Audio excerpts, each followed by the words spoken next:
Hi friends, well this is Inner Hill Tarot and welcome to another video of review. And today we're going to review the Alleyman Tarot booster pack number 3. If you're new to the channel and you like this video, please like, share, subscribe and comment. What do you think about this video? For those who coming back to this channel, welcome back and thank you so much for joining in it again.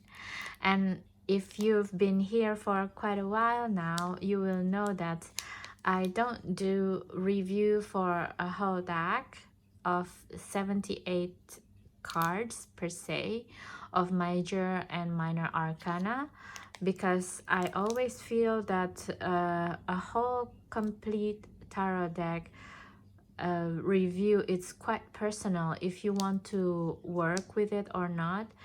It's something that need to be decided by yourself.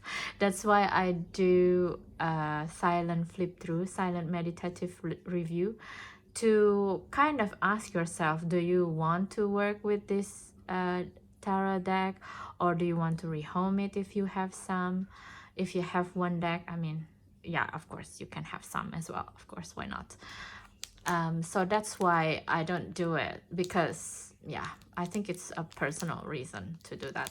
But if it's about, if that particular deck have booster packs or extra cards or something unique about them outside of the 78 cards major and minor arcana, I'd like to be in the conversation and review them, because I think a booster pack, bonus cards or new card unlock is something that energy that created, not created, but energy from coming from the artist itself, to have an active participation in changing the reality and create a new one, you know. So I'm very excited for reviewing them. And also about the Alleyman Tarot, this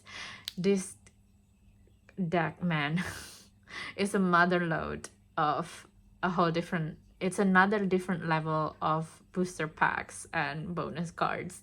It's insane and I love it, you know, because it's just give me a different kind of reality, timelines, and you can go back and forth in the timeline that you want, and you can see different things. It's very exciting. And a lot of the card itself is made by the artist who created the tarot decks. It's called 7. So without further ado, let's review this booster pack number 3.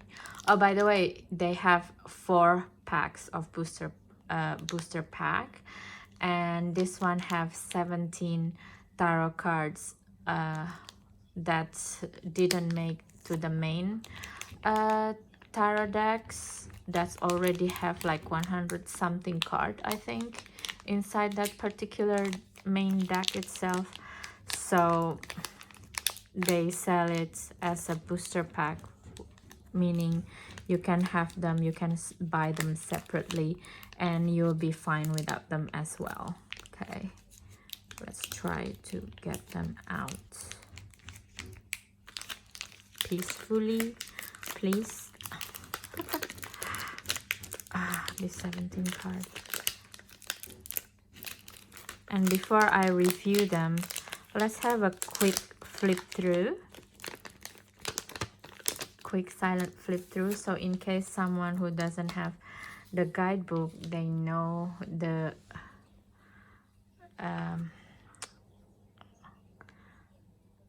what do you call it, the number 1, 2, 3, sort of the progression from this booster pack itself. Okay, and then I will review them. Thank you.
Now for the back of the decks, because they're also very interesting back of the deck.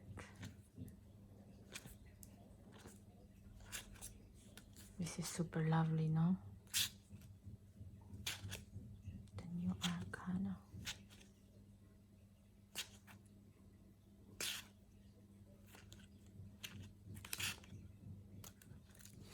Okay, so the booster pack number 3 in the Alleyman Tarot guidebook itself, the explanation for it occupies starting from page 203 until the page 219. I'm not gonna talk about everything in this booster card packs, but I'm going to highlight things that to me is very interesting, and it relates to my own tarot practices. Okay, so yeah, the first card, Judgment. It's talking about Dante again. Yeah, it's beautiful, back too. And I want to talk about this King of Swords. It reminds me of Lee Pace, the actor, when he's become a one of the I don't know, general or king of the elves in the Hobbits, movie franchises. It's just really remind me of him, you know. I like Lee Pace and his movies, so that is that. And we also have another 2 King of Swords in this booster pack deck. One is the Elfin, and another one is from Mexican tradition. I don't know, it's like from Mayan, I think. Yeah, from the Mayan tradition. Tepactecutli.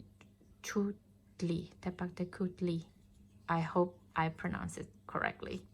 So this is the 2 of King of Swords that have this vibe of clarity and coolness. Yeah, cool as cucumber, of course. Okay, moving on. I love this also, this Wheel of Fortune, because in the middle it has the Jupiter in it.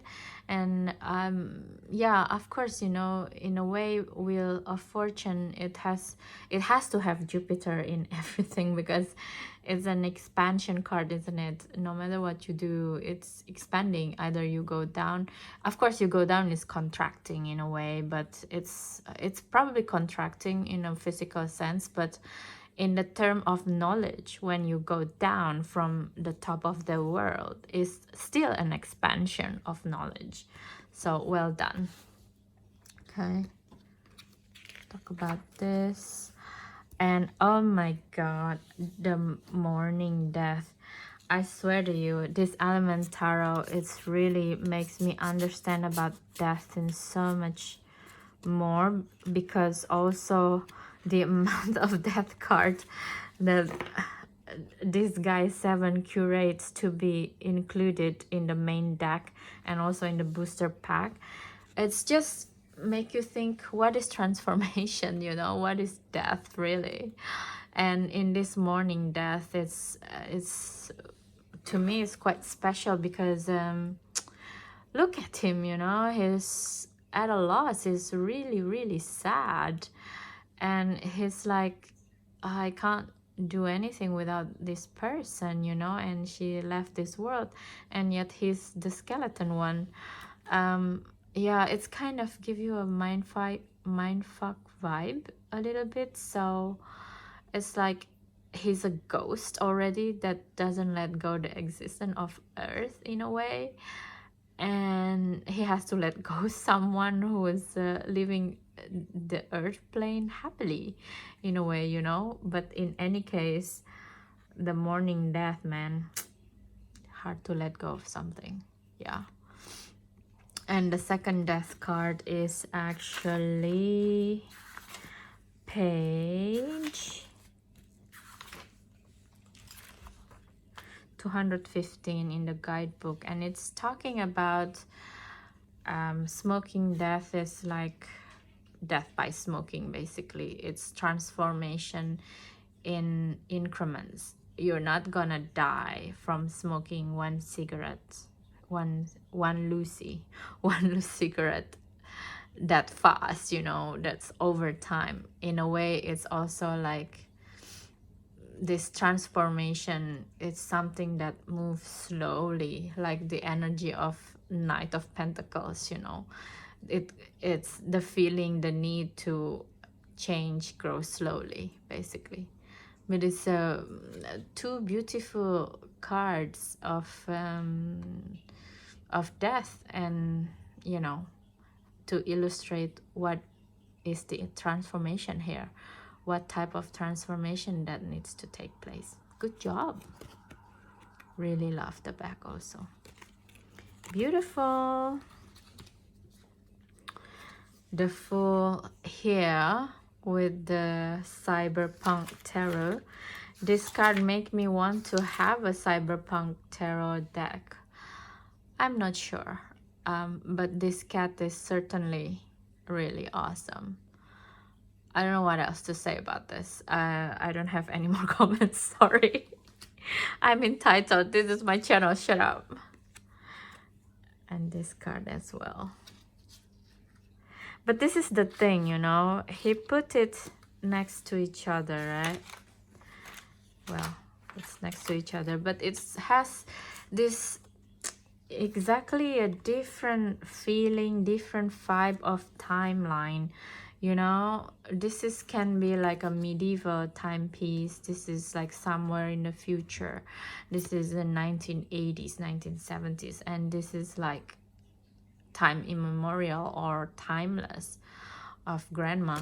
These 4 cards is next to each other in the booster pack number 3. This is, I think, something about this Alleyman tarot deck that if you need, I feel that as a tarot reader or tarot collector, if you want to work with this deck or you want to collect it, you really have to read it. Sorry, that's my cat jumping something. You really need to have a real time to take care and to see them through, because it can be nauseating and nauseous, and it can, because the timeline here is across the board, so it needs to have an acclimatation in a way to understand how to work with this deck. Just brilliant. I think it's just say that time is nothing, you know. It's kind of a lesson how to deal with Saturn influence in our life, the master of time. So from these 4 cards, I would like to talk about the Relic a little bit, because to me it's very interesting, because cassette tapes, you know, if you're born in the 70s or the 80s, who doesn't have this? Probably your sweetheart make you some cassette tapes compilation. I know, well, I had that. Some guys who like me, they make some interesting cassette tapes and they just give it to me, you know, interesting songs, and together with what they feel about me or about the song is really funny and kooky, and it's nice, you know. It's bring up memory, but with this Relic, it's also a memory that either you cherish or you're burdened with it, you know. Can you imagine if your uncle or your grandpa or your father, mother or something like that, they died and they leave a gazette and they were hoarder of cassette tapes? What would you do with that, you know?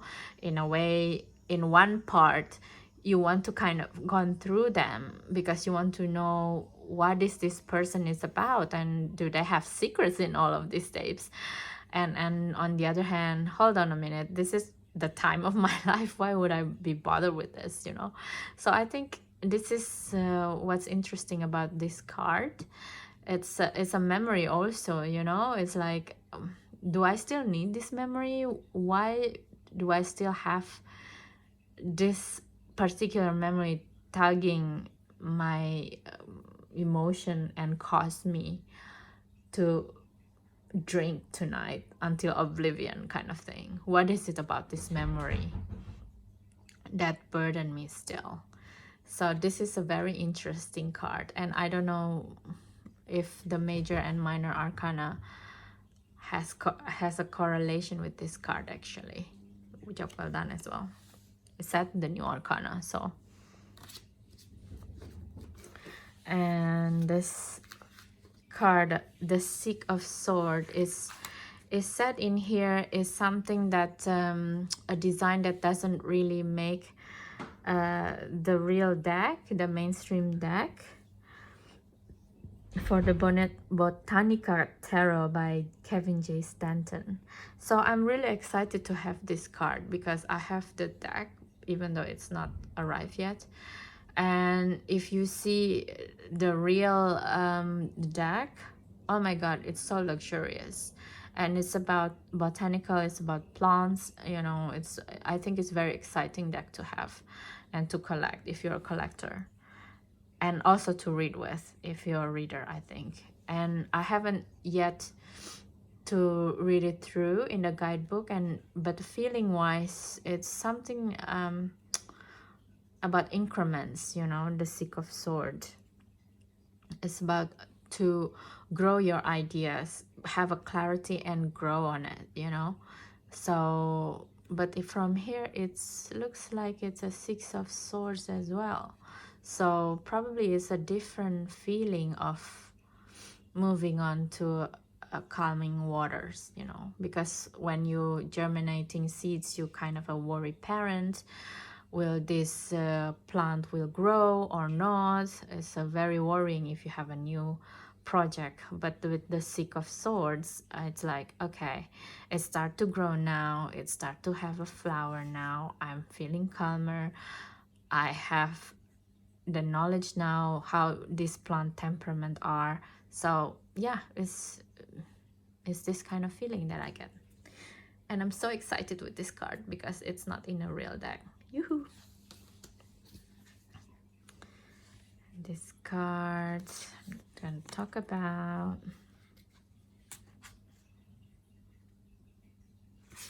I will read more about them, I promise. And this Page of Wands, so sweet. This Page of Wands is from the Weird Cat Tarot by Gabrielle Cash.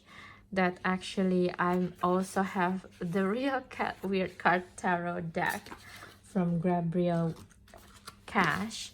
So let's have a comparison. It's not that different, isn't it?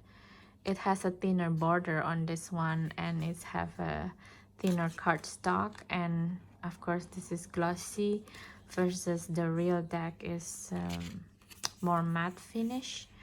And this one is probably 200 GSM, and this one is probably 230, 250, slightly thicker. Color wise, it's almost the same. Yeah, and also for the explanation, it's also pretty similar actually. It's about a kind of person, or when you have a brilliant spark of ideas, you find new ideas that you need to ground it and plan for the bigger picture. Basically it's the same kind of explanation in the guidebook as well. Thank you, Page of Wands of a Weird Cat Tarot. I love you. I think I will trade this card then, because I have the real one. Yay. Okay, next one that I would like to talk about is the Five of Cups. This one. And this one is made by Yusuf Bushari for the Architect's Tarot. And oh my god, this Five of Cups of Griefs, it's really striking to me. And it's also remind me of a documentary by Sophie Fiennes. I will put the link in the bio of this, not bio but description of this video. Maybe you want to check it out as well.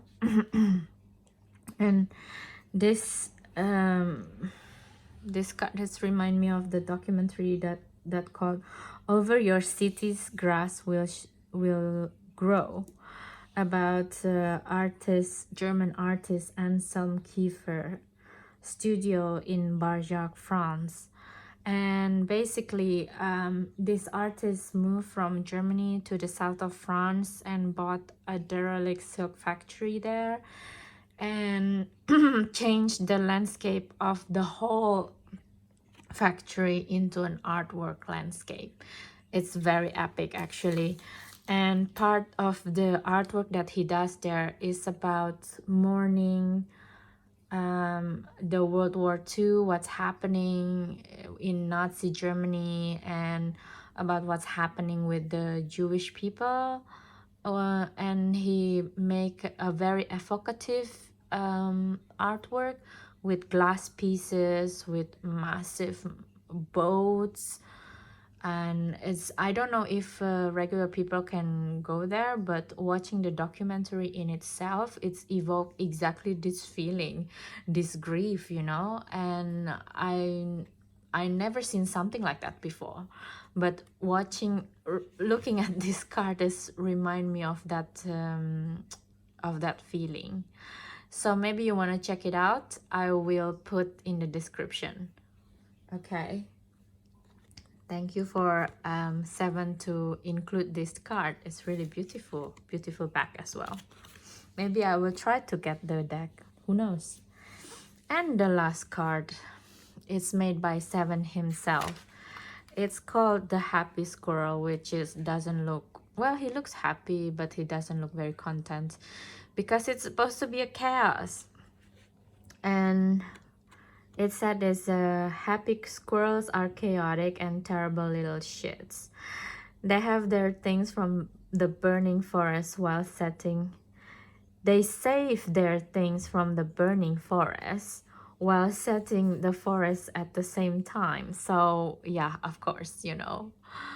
What would you expect from a chaotic mind? It's trying to save something by being chaotic. It's really epic, actually. It remind me of the Joker. Yeah, I don't know about the symbolism of infinity. Is that means that we are infinitely in chaotic states? I hope not. Yeah. And it's supposed to be a card of also your own call of the void to take actions that you know better than to take. As a human, you are not beholden to your most base of desires. Step up and be stronger. Well, yeah, of course. Okay, now I understand why the happy squirrel is as he is. I just need to remember what it's evoking me. Nice nuts. Okay, so that is the review of the Alleyman Tarot Booster Pack number 3. Let me know, how do you think? If you resonate with them, with my review. If you don't, if you have other, you know, opinions, comments, let me know. I always like new discussions. And I think if you would like to have extra death card or extra King of Sword card, this booster deck is really interesting to have. But I still think that booster pack number 4, that all of the cards in there, it's only 7 cards made by Seven himself. And I think if you have to choose, I think the booster pack number 4 is still the way to go, in my opinion, because it's so unique and it's so Seven in a way, I think. And it's there's a lot of personal story there. So yeah, but if you have extra budgets, why not pick up the booster pack number 3 as well? And like this card, for example, it didn't make the real deck. So if you have the Botanical Tarot, so you have an extra card as well. Isn't it cool? Okay then, guys, thank you so much for listening this far. See you in the next video. Have a nice day or night wherever you are. Bye.